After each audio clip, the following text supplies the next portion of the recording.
ওম শান্তি 17 মে 2020 প্ৰাতঃ মুৰলী অব্যক্ত বাপদাদা ৰিভাইজ তাৰিখ 13 জানুৱাৰী 1986।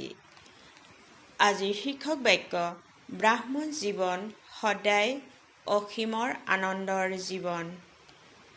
আজি বাপদাদাই নিজৰ হোলী অৰ্থাৎ পবিত্ৰ আৰু হেপী অৰ্থাৎ সুখী সংঘসকলৰ সভা চাই আছে। সকলোৱে হোলীৰ লগতে সদায় হেপীও হৈ থাকানে? হোলী অৰ্থাৎ পবিত্ৰতাৰ প্ৰত্যক্ষ চিন, হেপী অৰ্থাৎ আনন্দ সদায় প্ৰত্যক্ষ ৰূপত দেখা দিব। যদি আনন্দ নাথাকে তেন্তে অৱশ্যে কোনো অপবিত্ৰতা অৰ্থাৎ সংকল্প বা কৰ্ম যথাৰ্থ নহয়, সেইবাবে আনন্দ নাথাকে। অপবিত্ৰতা কেৱল 5 বিকাৰকে কোৱা নহয়, কিন্তু সম্পূৰ্ণ আত্মাসকলৰ বাবে, দেৱাত্মা হ'বলগীয়াসকলৰ বাবে অযথাৰ্থ, ব্যৰ্থ, সাধাৰণ সংকল্প, বাণী বা কৰ্মকো সম্পূৰ্ণ স্থিতিৰ সমীপত আহি আছা। সেইবাবে বৰ্তমান সময় অনুযায়ী ব্যৰ্থ আৰু সাধাৰণ কৰ্ম যাতে নহয়, এই ক্ষেত্ৰতো পৰীক্ষা আৰু পৰিৱৰ্তন লাগে। যিমানে সমৰ্থ আৰু শ্ৰেষ্ঠ সংকল্প, বাণী আৰু কৰ্ম হ'ব, সিমানে সদায় আনন্দৰ ৰেঙনি, সৌভাগ্যৰ দীপ্তি অনুভৱ হ'ব আৰু অনুভৱ কৰাব।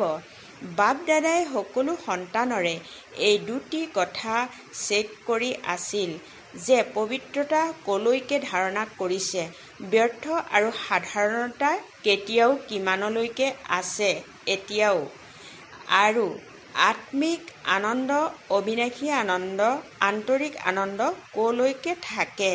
সকলো ব্ৰাহ্মণ সন্তানৰ ব্ৰাহ্মণ জীৱন ধাৰণ কৰাৰ লক্ষ্যই হৈছে সদায় আনন্দত থকা। আনন্দৰ জীৱন যাপন কৰাৰ বাবেই ব্ৰাহ্মণ হৈছা নে পুৰুষাৰ্থ, পৰিশ্ৰম বা কিবা নহয় কিবা বেমেজালিত পৰি থাকিবলৈ ব্ৰাহ্মণ হৈছা? আত্মিক আন্তৰিক আনন্দ বা অতীন্দ্ৰিয় সুখ, যিটো গোটেই কল্পতেই প্ৰাপ্ত নহয়, সেইটো প্ৰাপ্ত কৰাৰ বাবে ব্ৰাহ্মণ হৈছা। কিন্তু চেক কৰা যে আনন্দ কোনো সাধনৰ আধাৰত, কোনো হ্ৰদৰ প্ৰাপ্তিৰ আধাৰত, নতুবা অলপ সময়ৰ সফলতাৰ আধাৰত, মান্যতা বা সুনামৰ আধাৰত, মনৰ হ্ৰদৰ ইচ্ছাবোৰৰ আধাৰত, বা এইটোৱেই ভাল লাগে ব্যক্তিয়ে হওক, স্থান বা বৈভৱেই হওক, এনেকুৱা মনৰ পচন্দ অনুযায়ী আনন্দ প্ৰাপ্তিৰ আধাৰতো নহয়। এই আধাৰসমূহৰ দ্বাৰা আনন্দৰ প্ৰাপ্তি, এয়া কোনো বাস্তৱিক আনন্দ নহয়, অবিনাশী আনন্দ নহয়। আধাৰ লৰচৰ হ'লে আনন্দও কম বেছি হয়। এনেকুৱা আনন্দ প্ৰাপ্তিৰ বাবে ব্ৰাহ্মণ হোৱা নাই। অল্পকালৰ প্ৰাপ্তিৰ দ্বাৰা আনন্দ, এয়াতো জগতৰ লোকসকলৰো আছে।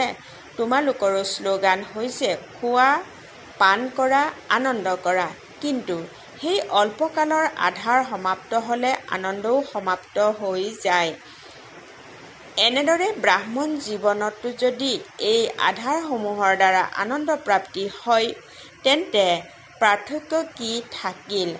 আনন্দৰ সাগৰৰ সন্তান হৈছা, গতিকে প্ৰতিটো সংকল্পত, প্ৰতিটো ছেকেণ্ডত আনন্দৰ লহৰত ঢৌ খেলি থাকোঁতা হোৱা, সদায় আনন্দৰ ভঁৰালৰ হোৱা। ইয়াকে কোৱা হয় হোলী আৰু হেপী সংঘ। বাপদাদাই চাই আছিল যে কোনো হ্ৰদৰ আধাৰ অবিহনে সদায় আন্তৰিক আনন্দত থকাৰ যি লক্ষ্য আছে, সেই লক্ষ্যৰ পৰা সলনি হৈ হ্ৰদৰ প্ৰাপ্তিৰ সৰু সৰু গলিবোৰত আবদ্ধ হৈ যোৱাৰ কাৰণে বহুত সন্তানে লক্ষ্য অৰ্থাৎ গন্তব্যস্থানৰ পৰা দূৰ হৈ যায়, মুখ্য ৰাস্তা এৰি গলিবোৰত আবদ্ধ হৈ যায়। নিজৰ লক্ষ্য আনন্দক এৰি হ্ৰদৰ প্ৰাপ্তিসমূহৰ পাছত লাগি যায়। আজি সুনাম হ'ল বা কাম হ'ল, ইচ্ছা পূৰণ হ'ল, তেন্তে আনন্দিত হয়। যদি মনৰ পচন্দৰ সংকল্প পচন্দ প্ৰাপ্তি হয়, তেন্তে বহুত আনন্দিত হয়। অলপো যদি কম হয়, তেন্তে লক্ষ্য তাতেই ৰৈ যায়, লক্ষ্য সদৰ হৈ যায়। সেইবাবে বেহদৰ অবিনাশী আনন্দৰ পৰা আঁতৰি আহে। গতিকে বাপ দাদাই সন্তানসকলক সোধে যে ব্ৰাহ্মণ এইবাবেই হৈছা নেকি?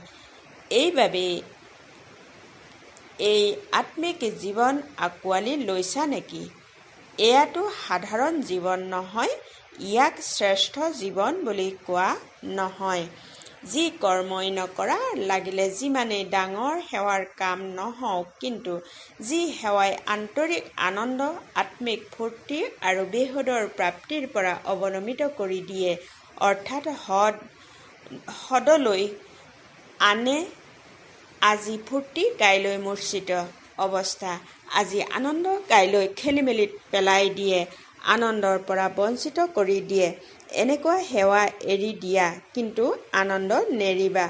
সঁচা সেৱাই সদায় বেহদৰ স্থিতিৰ, বেহদৰ আনন্দৰ অনুভৱ কৰায়। যদি এনেকুৱা অনুভূতি নাই, তেন্তে সেয়া সানমিহলি সেৱা, সঁচা সেৱা নহয়। সদায় এইটো লক্ষ্য ৰাখিবা যে সেৱাৰ দ্বাৰা স্ব-উন্নতি, স্ব-প্ৰাপ্তি, সন্তুষ্টতা আৰু মহানতাৰ অনুভূতি হ'লনে? য'ত সন্তুষ্টতাৰ মহানতা থাকিব, ত'ত অবিনাশী প্ৰাপ্তিৰ অনুভূতি হ'ব।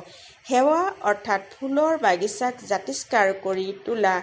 সেৱা অৰ্থাৎ ফুলৰ বাগিচাৰ অনুভৱ কৰা, কাঁইটৰ জংঘলত আবদ্ধ হোৱা নহয়। খেলিমেলি, অপ্ৰাপ্তি, মনৰ নিষ্প্ৰভ অৱস্থা, এতিয়াই ফূৰ্তি, এতিয়াই নিষ্প্ৰভ, এয়া হ'ল কাঁইট। এই কাঁইটবোৰৰ পৰা আঁতৰি অহা, অৰ্থাৎ বেহদৰ আনন্দ অনুভৱ কৰা। যিয়েই হৈ নাযাওক, সদৰ প্ৰাপ্তিক ত্যাগো যদি কৰিবলগীয়া হয়, কিবা কথাক যদি এৰিবলগীয়াও হয়, কথাবোৰ এৰা, কিন্তু আনন্দক নেৰিবা। যাৰ বাবে আহিছা, সেই লক্ষ্যৰ পৰা আঁতৰি নাযাবা। এইটো সূক্ষ্ম চেকিং কৰা। আনন্দিততো হোৱা, আনন্দিত হোৱা, ইয়াকেইতো আনন্দ বুলি নাভাবা। পাৰ্শ্বদৃশ্য লক্ষ্য বুলি ভাবি থকা নাইতো। কিয়নো চাইড চিনো আকৰ্ষণীয় হয়, কিন্তু লক্ষ্যত উপনীত হোৱা, অৰ্থাৎ বেহদৰ ৰাজ্যৰ অধিকাৰী হোৱা। লক্ষ্যক কাষৰীয়া কৰোঁতাজনে বিশ্বৰ ৰাজ্য অধিকাৰী হ'ব নোৱাৰে। ৰয়েল ফেমিলিতো, অৰ্থাৎ ৰাজকীয় পৰিয়ালতো আহিব নোৱাৰে। সেইবাবে লক্ষ্যক, গন্তব্যস্থানক সদায় স্মৃতিত ৰাখিবা। নিজকে সোধা, আগবাঢ়ি গৈ থাকোঁতে ক'ৰবাত কোনো সদৰ গলিততো গৈ উপস্থিত হোৱা নাই? অল্পকালৰ প্ৰাপ্তিৰ আনন্দই চিৰকালৰ সৌভাগ্যৰ পৰা বঞ্চিততো কৰি থকা নাই? অলপতে আনন্দিত হোৱা বিধৰতো নোহোৱা? যিয়েই বাবাই কৈছে, নিজেই নিজক আনন্দিততো কৰি থকা নাই? যিয়েই হওক, যেনেকুৱাই হওক, ভালে আছো, আনন্দিত হৈ আছো। অবিনাশী আনন্দৰ চিন হৈছে তোমালোকে অন্যৰ পৰাও সদায় আনন্দৰ আশীৰ্বাদ অৱশ্যেই প্ৰাপ্ত কৰিব।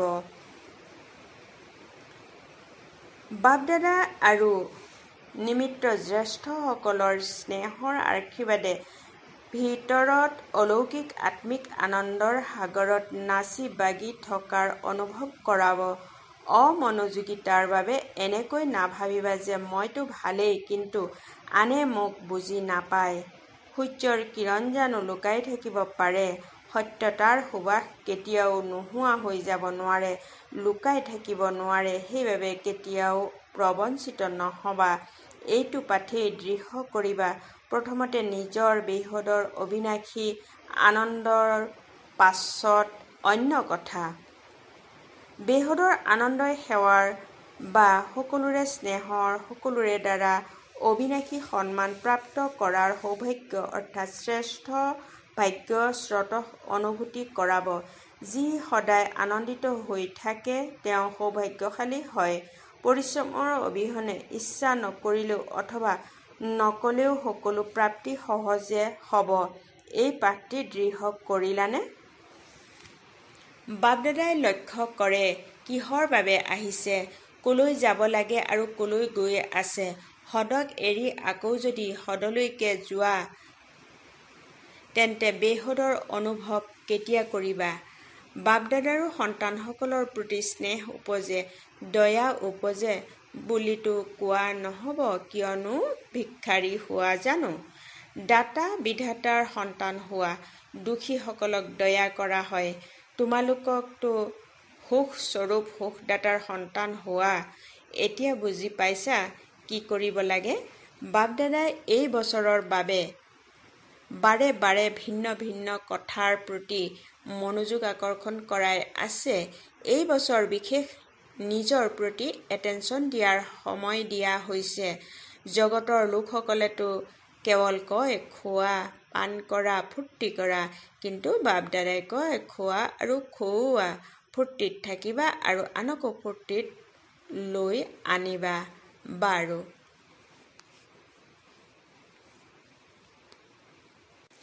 সদায় বেহদৰ অবিনাশী আনন্দত থাকোঁতা, প্ৰত্যেক কৰ্মতে সৌভাগ্যশালী অনুভৱ কৰোঁতা, সদায় সকলোকে আনন্দৰ খাজনা বিলাওঁতা, সদায় আনন্দৰ সুবাস বিয়পাই দিওঁতা, সদায় আনন্দৰ উৎসাহ উদ্দীপনাৰ লহৰত নাচি বাগি থাকোঁতা, এনেদৰে সদায় আনন্দৰ ৰেঙনি আৰু জেউতিত থাকোঁতা, শ্ৰেষ্ঠ লক্ষ্যক প্ৰাপ্ত কৰোঁতা, শ্ৰেষ্ঠ আত্মাসকলক বাপ-দাদাৰ সদায় সলি আৰু হেপী হৈ থকাৰ স্নেহপূৰ্ণ স্মৰণ আৰু নমস্কাৰ।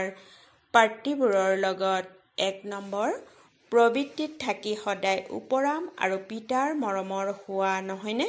কেতিয়াবা প্ৰবৃত্তিৰ প্ৰতি আসক্তিটো উৎপন্ন হৈ নাযায়?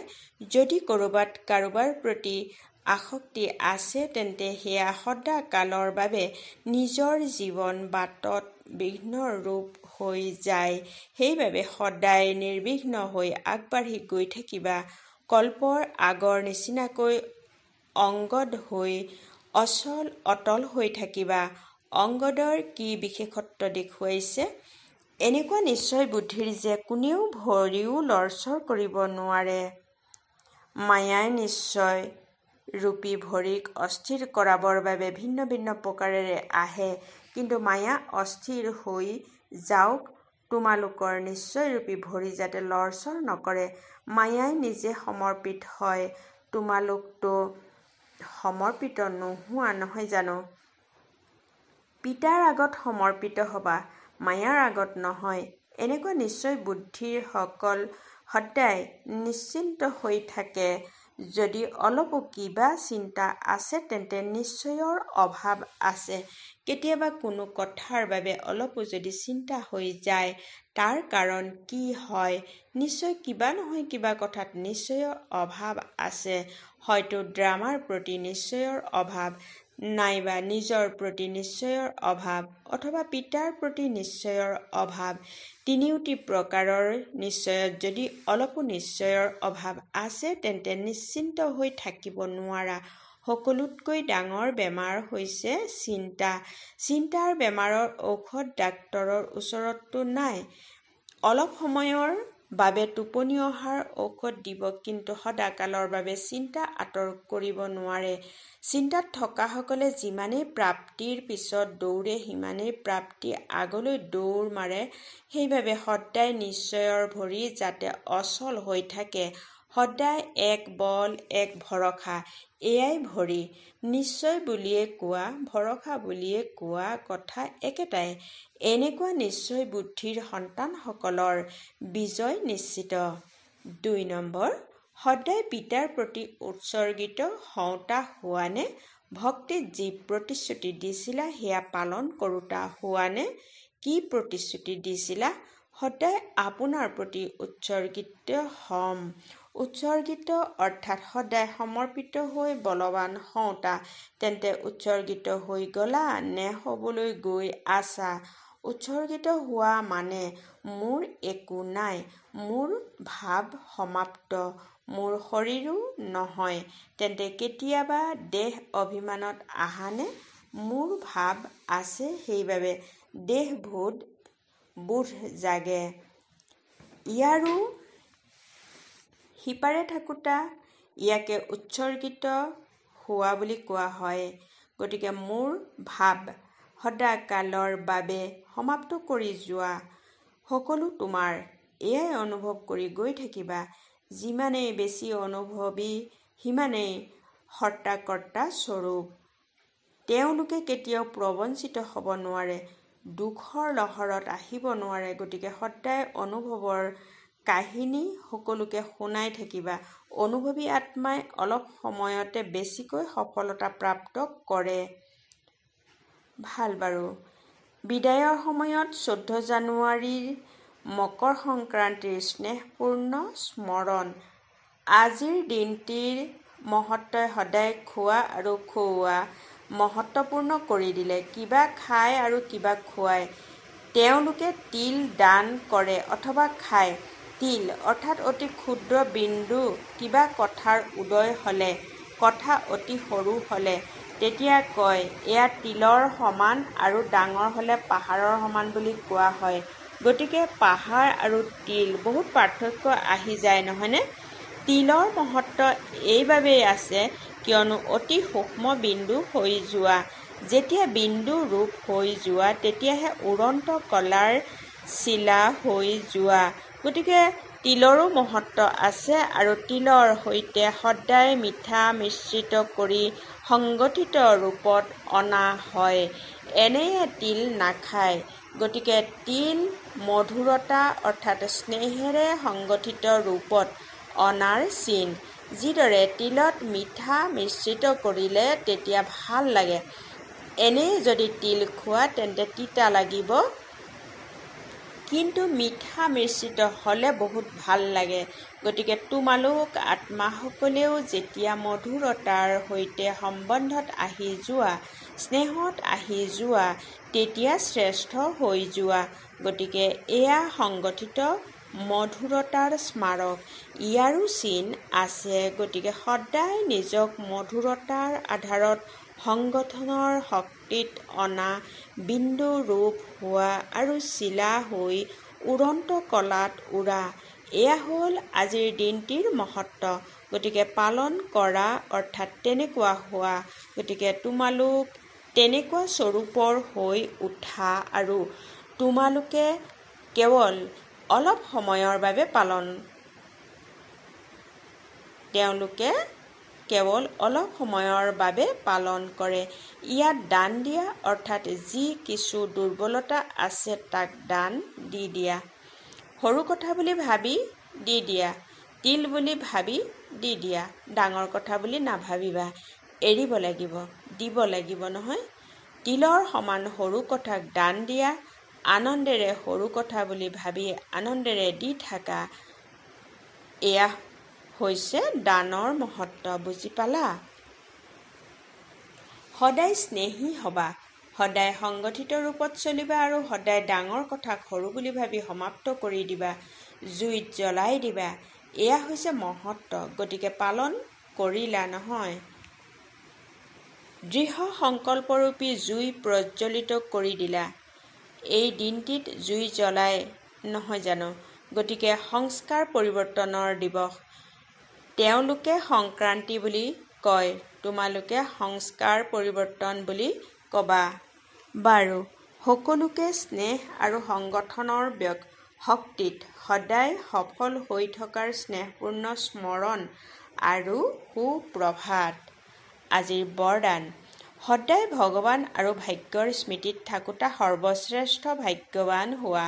বহলাই এনেদৰে কোৱা হৈছে, সংগম যোগত চৈতন্য স্বৰূপত ভগৱানে সন্তানসকলৰ সেৱা কৰি আছে। ভক্তি মাৰ্গত সকলোৱে ভগৱানৰ সেৱা কৰে, কিন্তু ইয়াত চৈতন্য ঠাকুৰসকলৰ সেৱা স্বয়ং ভগৱানে কৰে। অমৃত বেলা উঠাই ভোগ আগবঢ়াই খুৱাই। ৰেকৰ্ড শুনি নিদ্ৰাৰত হোৱা আৰু সন্মানেৰে স্বয়ং ভগৱানে উঠাই দিয়ে উঠোতা আমি এনেকুৱা অতি মৰমৰ বা সৰ্বশ্ৰেষ্ঠ ভাগ্যৱান ব্ৰাহ্মণ আত্মা হওঁ। এইটো ভাগ্যৰ আনন্দেৰে সদায় ডুলি থাকিবা। কেৱল পিতাৰ মৰমৰ হবা, মায়াৰ নহয়। যিসকল মায়াৰ মৰমৰ হয় তেওঁলোকে বহুত শিশুসুলভ খেল দেখুৱায়। শ্লোগান: নিজৰ হৰ্ষিত মুখৰ চেহেৰাৰ দ্বাৰা সৰ্বপ্ৰাপ্তিৰ অনুভূতি কৰোৱাটোৱে প্ৰকৃত সেৱা। ঔম শান্তি।